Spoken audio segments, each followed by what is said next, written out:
കണ്ണട വെച്ചാൽ മൈക്ക് മുട്ടിച്ചു.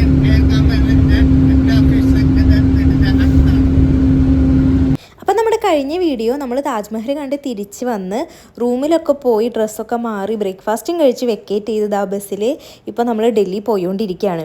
അപ്പോൾ ഇതുവരെ വെച്ചിട്ടാണ് നമ്മൾ ലാസ്റ്റ് വീഡിയോ എൻഡ് ചെയ്തിട്ടുണ്ടായിരുന്നത്. അപ്പോൾ നമ്മൾ ഡൽഹി പോണതിൻ്റെ ഇടയിൽ പരിചയപ്പെടാനുള്ളവരൊക്കെ പരസ്പരം പരിചയപ്പെടുകയാണ്, ഓരോരുത്തർ അവരെ ഇൻട്രൊഡ്യൂസ് ചെയ്യുകയാണ്.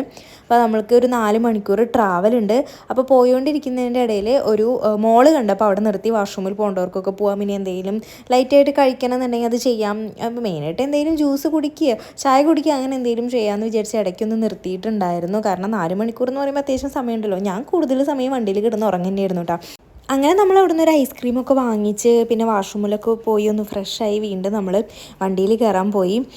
ഇതിൻ്റെ ഒരു പ്രത്യേകതയായിട്ട് എനിക്ക് തോന്നിയത്, നമ്മുടെ അവിടെ കാണുന്ന മാളുകളൊക്കെ ഒരു 3-4 പോരാ, ഒരു 5-6 നിലയ്ക്ക് ഉണ്ടാവുമെങ്കിൽ ഇത് ഒരൊറ്റൊരു ബിൽഡിങ്ങാണ്. ഒരു ഒറ്റ നില ബിൽഡിങ്ങിൽ ഷാദാബാന്നോ അങ്ങനെ എന്തോ പേരായിരുന്നു കേട്ടോ. ഞാൻ പിന്നെ വണ്ടിയിൽ കയറി ഐസ്ക്രീമൊക്കെ കഴിച്ച് അവിടെ ഇങ്ങനെ ഇരുന്നു. അപ്പോഴാണ് ഒരാൾ നിങ്ങോട്ട് വന്നേ ഒരു കാര്യം കാണിച്ചു തരാമെന്ന് പറഞ്ഞിട്ട് ഈ ചെടി കാണിച്ചു തരുന്നത്. ഇതെന്താണെന്ന് നിങ്ങൾക്ക് കാണുമ്പോൾ മനസ്സിലായിട്ടുണ്ടാവുമെന്ന് വിചാരിക്കുന്നു. കഞ്ചാവ് ചെടിയാണ്. നമ്മുടെ നാട്ടിൽ റോഡിൻ്റെ സൈഡിൽ ഞാനിത് നിൽക്കണമെന്ന് അപ്പോൾ പോലീസും എക്സൈസും വന്ന് അത് പിഴുതെടുത്ത് കൊണ്ടുപോകും. പക്ഷെ ഇവിടെ ഇങ്ങനെ വിപുലസമൃദ്ധമായി നിൽക്കുന്നുണ്ട്. അതിപ്പോൾ എന്താണെന്ന് അറിയില്ല എൻ്റെ കാര്യം, പക്ഷെ ഒരുപാടുണ്ടായിരുന്നു. അപ്പോൾ അതൊക്കെ കഴിഞ്ഞ് അതൊക്കെ കണ്ട് നമ്മളങ്ങനെ വീണ്ടും ബസ്സിൽ കയറി.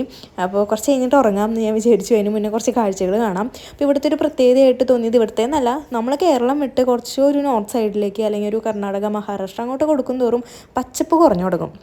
ഇപ്പോൾ സമ്മറാണ്, മേ ബി അതുകൊണ്ടായിരിക്കാം. പക്ഷേ ഇപ്പോൾ മഴക്കാലമാണെങ്കിലും നമ്മുടെ നാട്ടിൽ കാണുന്ന അത്ര ഒരു പച്ചപ്പ് ഇങ്ങനെ നമ്മൾ നോർത്തിലേക്ക് പോകും തോറും അധികം കാണാറില്ല. കൂടുതലും ഇങ്ങനെ ഒരു വരണ്ട പ്രദേശമായിരിക്കും. അല്ലെങ്കിൽ മെയിനായിട്ട് പറഞ്ഞു ചെയ്യുന്ന ഇവിടെയൊക്കെ നെൽകൃഷിയാണെങ്കിൽ അവിടെ കൂടുതലും ഗോതമ്പാണല്ലോ. ഗോതമ്പിന് നല്ല വെയിലാണ് എപ്പോഴും വേണ്ടത്, അതുണ്ട്. പിന്നെ ഇങ്ങനെ ഒരുപാട് ഫാക്ടറീസ് കാണാൻ, അങ്ങനെ ഒരുപാട് സ്ഥലമുണ്ട്. ഇപ്പോൾ നമ്മുടെ അവിടെ നമ്മളൊരു ബസ്സിലൂടെ കേരളത്തിൽ ഏത് വഴിക്കൂടെ ചുറ്റിയാലും നമ്മളിങ്ങനെ വെറുതെ ഇങ്ങനെ വിധാനിച്ച് കിടക്കുന്ന സ്ഥലങ്ങൾ വളരെ കുറവാണ്. പക്ഷേ തമിഴ്നാട്ടിലേക്കൊക്കെ കടന്ന ഏറ്റവും കൂടുതൽ ഇങ്ങനെ വെറുതെ ഇങ്ങനെ ഒരു ഭൂമികൾ ഇങ്ങനെ ഒരുപാട് ഇങ്ങനെ കിടക്കുന്നത് കാണാം. അതിപ്പോൾ ഒരു കാട് പിടിച്ച പോലെയാണെങ്കിലും കൃഷിഭൂമികളാണെങ്കിലും, പക്ഷേ നമ്മുടെ അവിടെ ഇല്ല അത്. അതുകൊണ്ട് തന്നെ നമ്മുടെ അവിടെ കൃഷി ഇപ്പോൾ കുറവാണ്. അപ്പോൾ അതൊക്കെ കഴിഞ്ഞ് നമ്മൾ ഇപ്പോൾ ഇതാവുന്നു ടൗണിലേക്ക് പ്രവേശിച്ചിരിക്കുകയാണ്. അത്യാവശ്യം വലിയ കുഴപ്പമില്ല കാണുമ്പോൾ. കാരണം നോർത്തിലേക്ക് പോകും തോറും മൊത്തത്തിൽ ഇത്തിരി ഒരു ക്ലീനും കാര്യങ്ങളൊക്കെ ഇച്ചിരി കുറവായിരിക്കും. പോയവർക്കൊക്കെ അറിയുണ്ടാവാം. എത്രയായാലും നമ്മുടെ നാട്ടിലത്തെ അത്ര ഒരു വൃത്തി അവിടെ പലപ്പോഴും ഞാൻ കണ്ടിട്ടില്ല. അതിപ്പോൾ തമിഴ്നാട് തൊട്ട് തന്നെ അങ്ങനെ തന്നെയാണ്. അപ്പോൾ നമ്മൾ ആദ്യം തന്നെ ഫുഡ് കഴിക്കാൻ നേരത്തെ പോകുന്നത്. യാത്രയ്ക്ക് ശേഷം നമ്മൾ ഭക്ഷണം കഴിക്കാനായിട്ട് എവിടെയാണ് ആന്ധ്രാഭവനിലേക്ക് പോവാണ്. ഈ തൊപ്പി കണ്ടിട്ട് പേടിക്കണ്ടാവും, അതവരുടെ തൊപ്പിയാണ്, എരിവുള്ളോണ്ടിരിക്കാൻ വെച്ചിരുന്നു. അപ്പോൾ നമ്മൾ ഡൽഹിയിലെത്തി. നമ്മൾ ആദ്യം തന്നെ ഫുഡ് കഴിക്കാനാണ് പോകുന്നത്. അപ്പോഴത്തേക്കും ഉച്ച കഴിഞ്ഞിരുന്നു. ഇത് സായി ക്യാൻറ്റീൻ എന്ന് പറഞ്ഞിട്ട് ആന്ധ്രാഭവൻ്റെ ഒരു ഹോട്ടലാണ്. അതായത് മെയിനായിട്ട് ഇത് ആന്ധ്രാക്കാർ നടത്തുന്നതാണ്. അപ്പോൾ അവിടെ കുറച്ചും കൂടി നമുക്ക് കഴിക്കാൻ പറ്റുന്ന ടൈപ്പ് ഫുഡ് കിട്ടുന്നു. നമ്മുടെ കൂട്ടത്തിലുള്ള പലർക്കും ഈ നോർത്ത് ഇന്ത്യൻ ഫുഡ് അത്ര പിടിക്കുന്നുണ്ടായിരുന്നില്ല. പക്ഷെ നമ്മളൊരു നാട്ടിൽ ചെന്നാൽ അവിടുത്തെ ഫുഡ് വേണം ടേസ്റ്റ് ചെയ്യാൻ, അല്ലെങ്കിൽ അവിടുത്തെ ഫുഡ് വേണം നമ്മൾ എക്സ്പ്ലോർ ചെയ്യാൻ. കാരണം നമ്മുടെ നാട്ടിലത്തെ ചോറും കറിയും കഴിക്കാനാണെങ്കിൽ പിന്നെ ഇവിടെ ഇരുന്നാൽ പോരെ. അപ്പോൾ നമ്മൾ എത്രയൊക്കെ ഇപ്പോൾ നോർത്ത് ഇന്ത്യൻ ഫുഡ് നമ്മുടെ നാട്ടിൽ കിട്ടും എന്ന് പറഞ്ഞാലും അവിടെ കിട്ടുന്ന അതേ ഫ്ലേവറിലും അതേ രുചിയിലും നമുക്കിവിടെ കിട്ടില്ല. അത് നമ്മൾ അവിടെ പോയി തന്നെ കഴിക്കണം. അപ്പോൾ നമ്മൾ സാധാരണ മീൽസാണ് നമുക്ക് പറഞ്ഞേക്കണത്. അപ്പോൾ ഇവിടുത്തെ ഒരു പ്രത്യേകത എന്താണെന്ന് വെച്ചാൽ ചോറിൻ്റെ കൂടെ പൂരി ഉണ്ടാവും. നമ്മൾ ചോദിച്ചാൽ എത്രയാണെന്ന് വെച്ചാലും തരും കേട്ടോ. പപ്പടം ഒക്കെ ഉണ്ടായിരുന്നു. പക്ഷേ എനിക്കും ആണെങ്കിലും ഈ പൊന്നിയരി പോലെ തരിയായിരിക്കും കൂടുതലും. പക്ഷെ എന്തോ എനിക്ക് ഇത്തവണ ഇഷ്ടപ്പെട്ടു. സാധാരണ നമ്മൾ മുന്നേ ഒരു 2 വർഷം മുന്നേ കാശ്മീർ പോയപ്പോൾ അവിടുത്തെ റൈസ് നമുക്ക് അത്രയ്ക്കാണ്ട് ഇഷ്ടപ്പെട്ടിരുന്നില്ല. കൂടുതലും ഞങ്ങൾ ചപ്പാത്തിയാണ് കഴിച്ചിരുന്നത്. കറികളൊന്നും കുഴപ്പമില്ലായിരുന്നു. പക്ഷേ ഇവിടുത്തെ റൈസും എനിക്ക് നല്ല ഇഷ്ടപ്പെട്ടു. നമ്മൾ ഇവിടെ ബിരിയാണി അല്ലെങ്കിൽ നെയ്ച്ചോറൊക്കെ വെക്കുമ്പോൾ അതിൻ്റെ കൂടെ നമ്മൾ ഉപയോഗിക്കുന്ന ബസ്മതി റൈസ് പോലത്തെ റൈസായിരുന്നു, പൊന്നിയരി ആയിരുന്നില്ല. അതെനിക്കിഷ്ടപ്പെട്ടു. എനിക്ക് ഏറ്റവും കൂടുതൽ അതിൽ ഇഷ്ടപ്പെട്ടത് തൈരാണ്. നല്ല കട്ടത്തൈര്, നല്ല പ്യൂറായിട്ടുള്ള തൈര്. ആ കട്ടി തൈര് കൂട്ടി കഴിക്കാൻ അടിപൊളിയായിരുന്നു. അപ്പോൾ അതിന് ഫുഡൊക്കെ കഴിച്ച് നമ്മളങ്ങനെ ബസ് എടുക്കുന്നിടത്തേക്ക് പോവുകയാണ്. അപ്പോൾ വഴിയിൽ കണ്ടതാണ് ഒരു കല്യാണത്തിൻ്റെ ഡെക്കറേഷൻ. നോർത്ത് ഇന്ത്യൻ്റെ കല്യാണം അല്ലെങ്കിൽ നോർത്ത് ഇന്ത്യയിലത്തെ കല്യാണമൊക്കെ കണ്ടിട്ടുണ്ടല്ലോ, ഭയങ്കര അടിപൊളിയാണ്. അപ്പോൾ അത് കഴിഞ്ഞ് ഇപ്പോൾ നമ്മൾ റെഡ് ഫോർട്ട് എത്തി. റെഡ് ഫോർട്ടായിരുന്നു പിന്നെ നമ്മുടെ അടുത്ത എയിം എന്ന് പറയുന്നത്.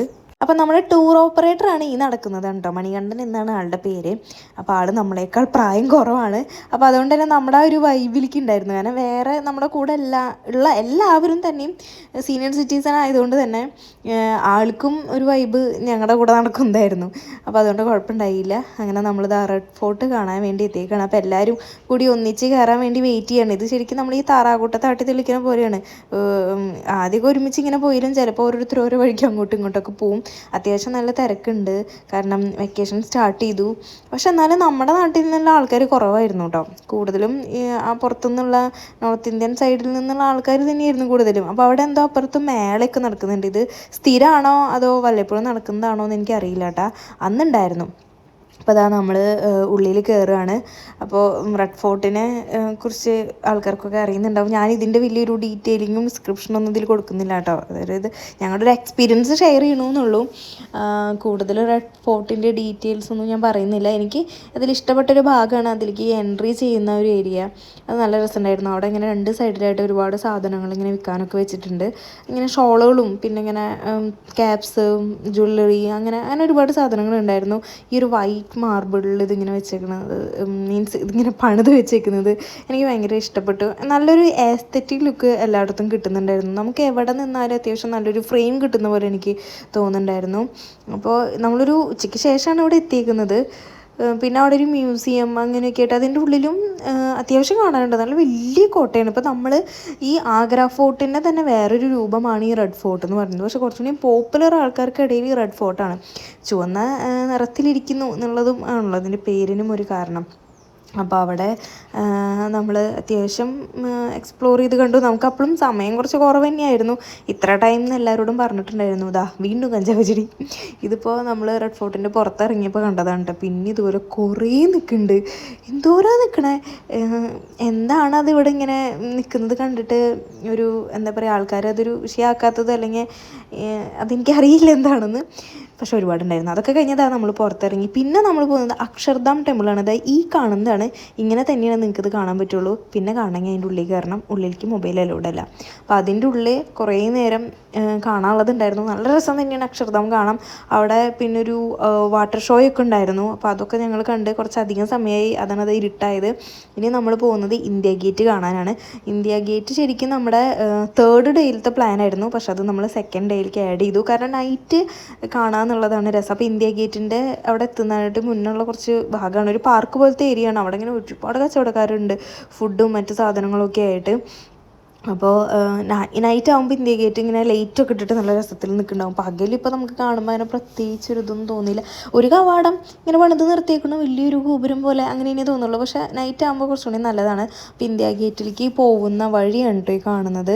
ഇങ്ങനൊരു വെയിൽ കൂടെ വേണം നമുക്ക് ഇന്ത്യ ഗേറ്റിലേക്ക് എത്താൻ.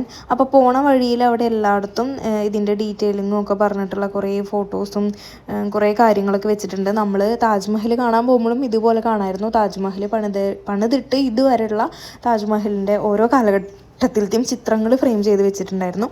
അതേപോലെ തന്നെ ഡൽഹിയെ പറ്റിയിട്ടുള്ളതും മൊത്തത്തിൽ ഇന്ത്യ ഗേറ്റും അങ്ങനെ അവിടുത്തെ പല സംഭവങ്ങളെ കുറിച്ചിട്ടുള്ള ഒരു ഫോട്ടോസും കാര്യങ്ങളും ഒരു ചെറിയൊരു മ്യൂസിയത്തിൻ്റെ പോലെ അല്ലെങ്കിൽ ഒരു ഡീറ്റെയിലിംഗ് ആക്കിയിട്ട് അവിടെ വെച്ചിട്ടുണ്ടായിരുന്നു. അങ്ങനെ നമ്മൾ ഇന്ത്യ ഗേറ്റിൻ്റെ മുന്നിലെത്തി. നല്ല രസമുണ്ട് അത് കാണാൻ. ബാക്കിൽ ജവഹർലാൽ നെഹ്റുവിൻ്റെ വലിയൊരു പ്രതിമ ഉണ്ട്. അതും പിന്നെയൊക്കെ ഗാർഡനാണ്. ഇതിപ്പോൾ എനിക്ക് ശരിക്കും ഇവിടെ എത്തിയപ്പോൾ തോന്നിയത്, നമ്മൾ നൈറ്റൊക്കെ ആയ നമ്മുടെ ഇവിടെ തൃശ്ശൂർ തേക്കിൻകാട് വടക്കുന്നാഥൻ്റെ മുന്നിൽ പോയിരിക്കുമ്പോൾ കിട്ടുന്നൊരു വൈബാണ് എനിക്ക് തോന്നിയത്. കാരണം അവിടെ വരുന്ന ആൾക്കാരെല്ലാവരും അങ്ങനെയാണ്. വൈകുന്നേരങ്ങളിൽ എല്ലാവരും നമ്മൾ പാർക്കിലേക്കൊക്കെ പോയിരിക്കുന്ന പോലെ എല്ലാവരും പോയിരിക്കുന്ന ഒരു സ്പേസാണ് ഈ ഇന്ത്യ ഗേറ്റിൻ്റെ ഭാഗം എന്ന് പറയുന്നത്. അതൊരു പാർക്ക് തന്നെയാണ്. അവിടെ ചുറ്റും ഒരു പാർക്കുണ്ട്. ഒരുപാട് ആൾക്കാരുണ്ട്. ഫാമിലിയായിട്ടും ഫ്രണ്ട്സായിട്ടും ഒക്കെ വന്നൊരു ഒരുപാട് കുട്ടികളും ഉണ്ട്. സൈഡിലൊക്കെ ഇങ്ങനെ കുറേ ചെടികളും ഒക്കെ ഉണ്ട്. അതൊക്കെ അവർ നന്നായി തന്നെ മെയിൻറ്റെയിൻ ചെയ്ത് പോകുന്നുണ്ട് കേട്ടോ. ചിലതൊക്കെ ഗേറ്റൊക്കെ ഇങ്ങനെ പൊളിഞ്ഞൊക്കെ എടുക്കുന്നുണ്ട്, എന്നാലും കുഴപ്പമില്ല.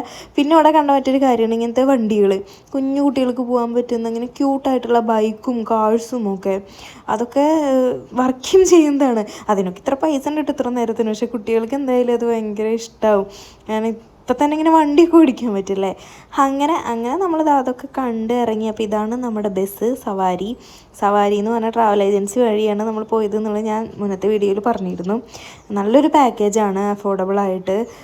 കുറച്ച് ഒരു ഹറിബറി വന്നു നമുക്ക് നമ്മുടെ ആദ്യത്തെ ദിവസത്തെ പ്ലാനിങ്ങിൽ വന്നൊരു മിസ്റ്റേക്കല്ല, നമുക്ക് വേറെ നിവൃത്തിയില്ല. അപ്പോൾ അവിടെ ചെന്നപ്പോഴാണല്ലോ ഈ VIP എൻട്രി വന്നതുമൊക്കെ. അപ്പോൾ എന്നാലും കുഴപ്പമില്ല.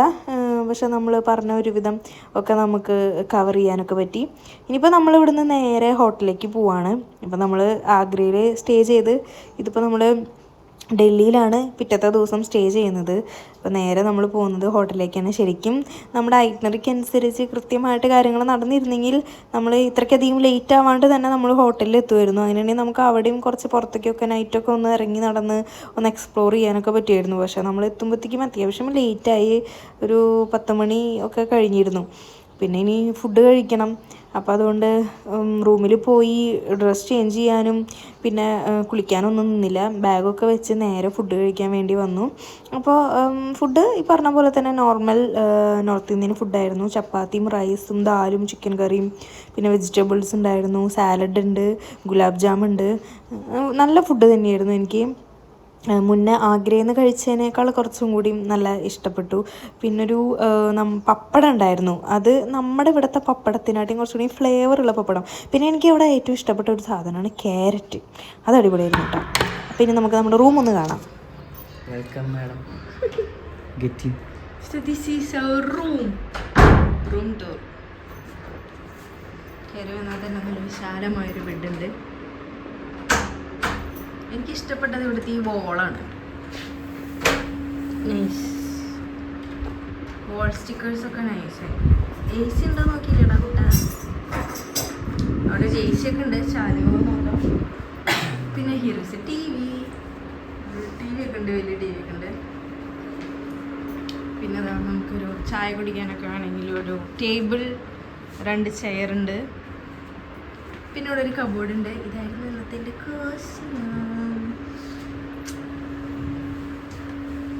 പിന്നെ ബാത്റൂമും കുഴപ്പമില്ല, നല്ല ബാത്റൂം, വിശാലമായ ബാത്റൂം. സോ ഇതാണ് ഓവറോൾ റൂം എന്ന് പറയുന്നത്. ഒരു കെറ്റിലും കാര്യങ്ങളൊക്കെ ഉണ്ട്. കൊള്ളാം, അത്യാവശ്യം നല്ലൊരു റൂം.